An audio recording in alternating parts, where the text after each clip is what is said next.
Colour கிறிஸ்டலை வந்து யார் select பண்ணீங்களோ உங்களுக்கான ரீடிங் தாங்க இது. வாங்க பார்க்கலாம். இந்த பிரபஞ்சம் வந்து உங்களுக்கு நிறைய வாய்ப்புகளை கொடுக்குறாங்க. அதை பயன்படுத்துகிறது வந்து உங்ககிட்ட தான் இருக்குது. நீங்கள் அதை பயன்படுத்துனீங்கன்னா வாழ்க்கையில் முன்னேறலாம்.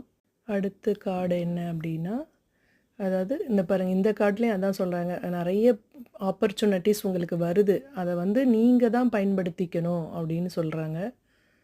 அடுத்த கார்டு, நீங்கள் வீட்டையும் பார்த்துக்கிட்டு தொழிலையும் பார்த்துக்கிட்டு பேலன்ஸ் பண்ண முடியாமல் ரெண்டையும் இல்லை 2 பிஸ்னஸாக பண்ணலாமா அப்படின்னு சொல்லிட்டு ரொம்ப கன்ஃபியூஸில் இருப்பீங்க. இந்த கார்டை சூஸ் பண்ணவங்க சில பேர் வெளிநாடு போகலாமா அப்படின்னு கூட திங்க் பண்ணிகிட்ருப்பீங்க.